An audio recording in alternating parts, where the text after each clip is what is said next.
Johnny boy, you got your boots back on, kicking dust in a new direction. Johnny boy, you built a Woohoo! Yes! Welcome to this week's episode of Fat Matt, Fitness Struggles of a Middle-Aged Dad. This week we're trying something a little bit different. This channel is all about community. So we've created a community just for us. It's called Fat Club, a place where us guys can get together and chat about weight loss and keep ourselves accountable. This is what's coming up. I've lost 8 stone 3 times in 10 years. And I'll put the Mackey's packet in the bin and I'll go and find something else to put on top of it in the bin. I've never bought clothes because I like them. It's just if I can get them over my back. They fit, I bought them, and I genuinely cried coming out of the shop. I've had tits since I was about 13.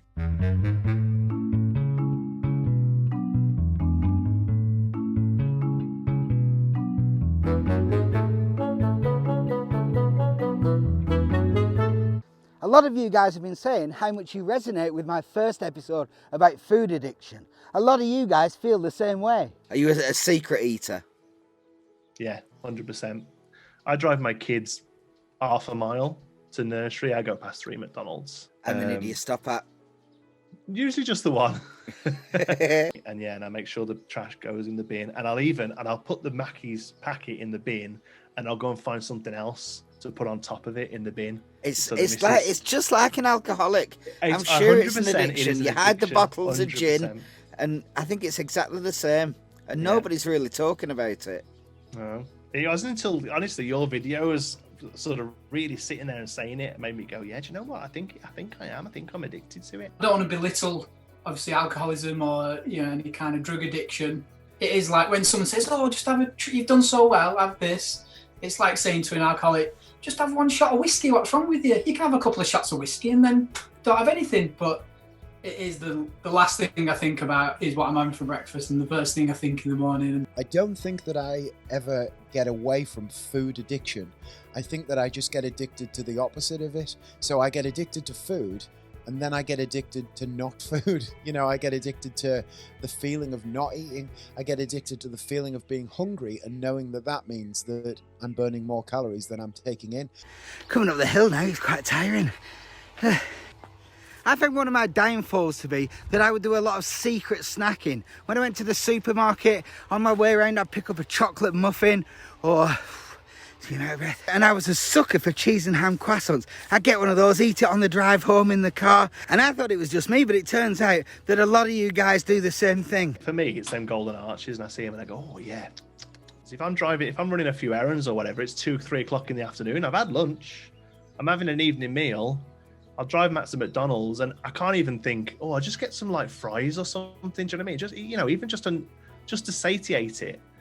And then I'll get there and I'll be like, well, I'll have a chicken sandwich meal because you might as well for the extra $1 or whatever. You might as well get the sandwich and the drink, and then but I fancy a double cheeseburger as well. I'll just get a chicken sandwich meal and then a double cheeseburger just on its own. Do you want to go large? Well, yeah, it'd be rude not to, wouldn't it? And then that's it. Then I've had 2,000 calories in between lunch and dinner. I'll go to when I get petrol. Oh, I'll have a bit of chocolate. But I was going for chocolate and pretending to get petrol in my car when I'm having at the garage or on Asda car park and I'm having a secret butty or I'm having a secret bag of 5 donuts.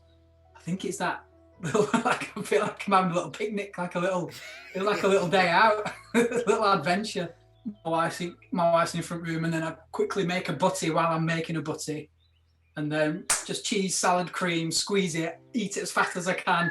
On the way back from the supermarket, I might go through the drive-thru and get a double cheeseburger. And I will make an extra sandwich, or sometimes if I'm making a meal that'll take 20 minutes to make, I'll also make something really quick to eat while I'm making the meal. I'll drive home from a gig at 2 a.m. and I'll go to M&S Services and I'll get 2 sandwiches. I'll get 2 cakes. I'll get 2 energy drinks. I'll get 2 chocolate bars. I'll get 2 sausage rolls. I'll get 2 of everything. And between 2 a.m. and 4 a.m. when I get home, I'll eat 4,000 calories. That's overeating. I think it's quite a difficult thing to do, this dieting. It's quite a lonely thing, and that's why there's a lot of clubs around that people can join. But a lot of those clubs are very female orientated. I know a few lads that have done very, very well on Slimming World. One of my best friends, Dave Taylor, he's done fantastically well at Slimming World. Just take a look at his progress here.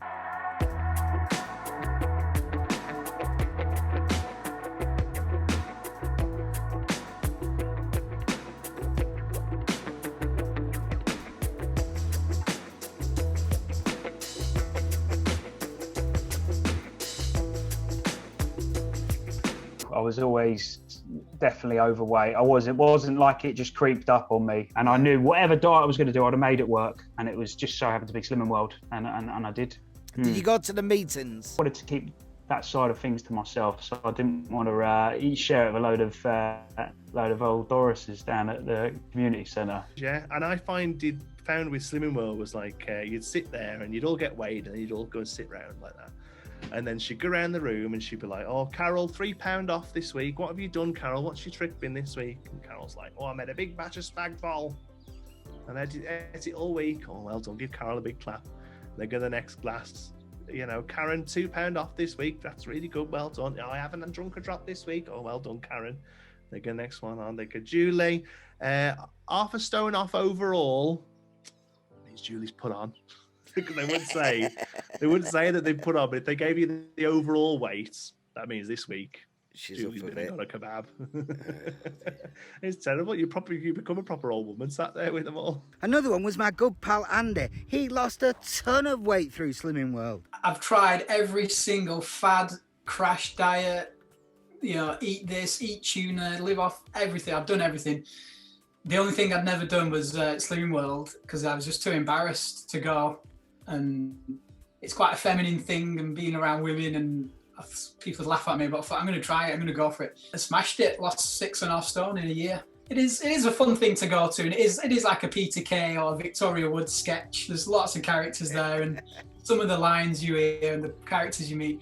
There's one woman, she said she was addicted to mini eggs, Cadbury mini eggs.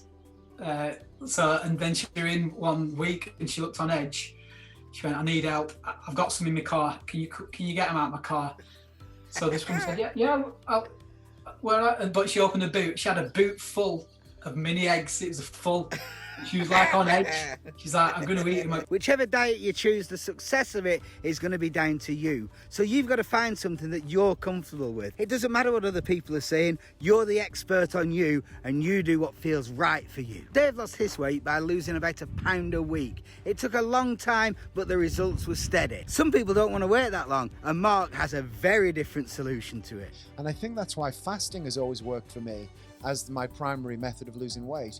Because if I'm just trying to eat healthy, and I say I'm going to eat 3-4 meals a day, but I'll make them healthy, that's 4 times a day I have to make the right decision. Whereas if I fast, and I've decided today I'm not going to eat, there's no decision to make today. Yeah, so I have a cheat day Monday, don't eat Tuesday, Wednesday, eat Thursday, don't eat Friday, eat Saturday, don't eat Sunday, cheat day Monday. And on the days that I do eat, I'll have fewer than 1,000 calories. And I did that for 6 months once, and I lost 8.5 stone, and it was incredible. The thing that I struggle with is keeping it off. It seems to me that once you put your mind to it, the weight loss is actually the easiest part of this journey. It's much more difficult to keep that weight off. And it breaks my heart when I see these lads put so much hard work into it, only to end up back where they started, or sometimes even worse. And I was £7 away from target.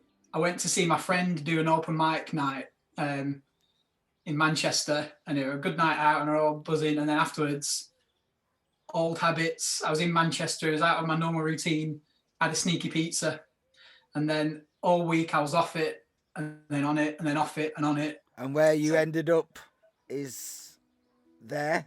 That's now, is it? That's this morning, yeah. So I dug out the exact same shorts and t-shirt there. Got your little video there. That's your slim shirt, and then that's this morning, yeah. That's the same shirt, same jeans. I've been hitting it hard at the weekend, actually. Just been food-wise. I've kind of. It used to be just a cheat meal, so I'd have a cheat meal on usually on a Saturday night. It would be whatever I want and chocolate and stuff. then it's gone into a cheat day, and then it's kind of spiraled into a bit of a cheat weekend. That starting Friday evening and then all the way up till, you know, Sunday night. And then it's bank holiday Monday. Yeah. So yeah, I've got to. I'm trying to just bring it back to just the cheat Saturday now. It's really hard to be good again. You know, you've had 2 bad days in a row. That third day when you think, should really kick back in today and go for a walk and eat some salad. You don't. You think, what's an extra day? You know what? I've lost 8.5 stone. I'll get to 16.5 stone, and then I'll stop. Then I'll lose 2 stone again, and I'll end up a stone lighter than I was before. So then you get up to 16.5 stone, and you say, still feel pretty good, you know. All the people who last saw me when I was 20 odd stone are going, you look amazing, because they don't know that I was just 15.5 stone. So actually, it doesn't make a difference. I'll get to 17 stone, and then I'll stop. And then when you're 17 stone, you say, this has become impossible now. You've got to be so careful not to put it back on. And for me, I don't think that a cheat day is the way to go. This week, 1 or 2 COVID restrictions were lifted. So we had a couple of friends round for a barbecue and it was brilliant. You have to be careful not to overdo it. But a protein meat feast on the barbecue, for me, I don't think that's anything to worry about. Nom nom. You've been up underneath my skin. No one's ever gonna win, so we might as well get in now. And still the fights always leave a thrill. I can imagine how I will. You go on, I know the drill now. I've been getting high from this drug for longer than I know. Now it's time to go. I'm not letting you push me around, so should have let you know a long time ago. I know what you're gonna say. I know what you'll do to me. I know I'm not gonna stay. Try to get up, you're dragging me down. So look at this, got my new jumper today. It's from C&A. It's one of the only shops in Malaga that fit my size. People who aren't overweight, I don't think they have any idea what a problem that is for us. I think I've never in my life ever maintained the same weight. I've either been gaining weight or losing weight. So I've never wore the same clothes for more than probably 6 months. Either they're getting too baggy or they're getting too tight. So apart from maybe 6-month windows every 8 years, I've never bought clothes because I like them. It's just if I can get them over my back and they fit. They don't even fit if they're big enough and baggy enough. I still don't know what my own dress style is really. Since being a kid, I've just wore stuff that fit. So I don't have a style of clothes or anything. This is probably the furthest and nearest pictures I have comparatively. I'm just over 16 stone. And the main thing I remember about that time is that I felt amazing. And I also remember that those jeans that I'm wearing were from M&S. And they were the first jeans I'd bought in years where I could walk into a shop and get them. And I walked in, I put them on, they fit, I bought them.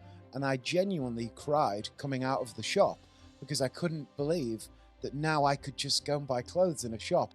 And you're not looking at all at the style. You just know that a 5XL is a little blue tag around the coat hanger. You know, they put the little tag. So all you're doing is you're looking for blue. And as soon as you see that, you look and see what the t-shirt looks like. And then you decide whether or not you like it. I'm quite enjoying the walk. I don't do it as much as I should, to be honest. It gets the heart rate going a little bit, but there's nothing like some proper exercise. And this week, I teamed up with Tibbsy again. So just waiting for Tibbsy to turn up now. Shitting it really, better than being sick though. Although I probably will be sick again. I've got a bit of a cold as well. No excuses, got to get on with it. And I think he's here now. Here we go.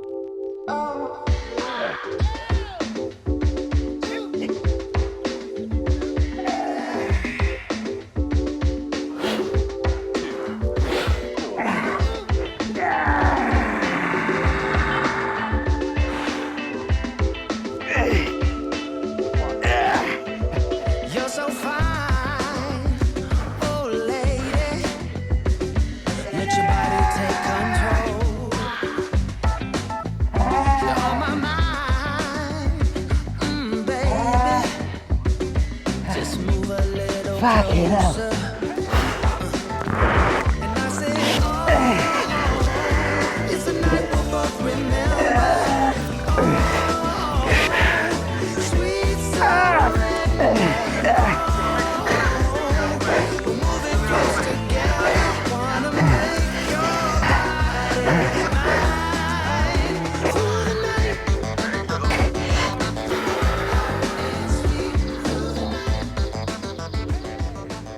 a bit of walking, bit of exercise with Tibbsy, and some good old-fashioned healthy eating. What's it done to my inches? This is the tail of the tape.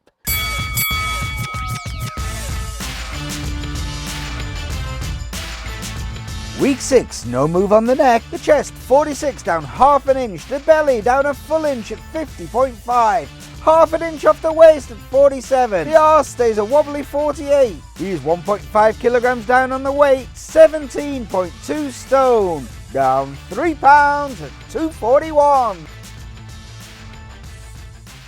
So the weight and the inches are still all heading in the right direction. My energy levels are right up, and it's all thanks to Tibbsy and those exercise programs he's got me on. Don't forget, if you want to get fit with me, I've uploaded the entire workout so me and you can work out together. This week we did use a couple of dumbbells, but you can pick up a couple of bags of sugar if you've got nothing like that at home. Give it a go. It's beginner stuff, and believe me, once you get going with it, you're going to feel the benefits. So I just want to say thanks to my founder members of Fat Club. If you want to get involved in that, leave us a message and we'll get you on the show sometime. And don't forget, the full interviews with all the guys are all available here on YouTube. Check them out. They're absolutely fascinating and well worth a watch. Let me know if you enjoyed this little walk with us. Is this a better style than being in the studio? I'm very new to YouTube and I need your help to get better. So any feedback you can give me is much appreciated. Thanks for joining us on this week's Fat Matt. See you next time, boys. Woohoo!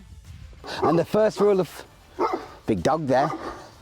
Interrupting my big intro. What, mate? Nearly went on my arse then. Ooh, dog put me off, and there's a big muddy puddle there. Nearly slipped on my arse. All right, mate. Shows how much I get out and about. Got my daughter's mini mice bottle for water. Luckily, there's no one around.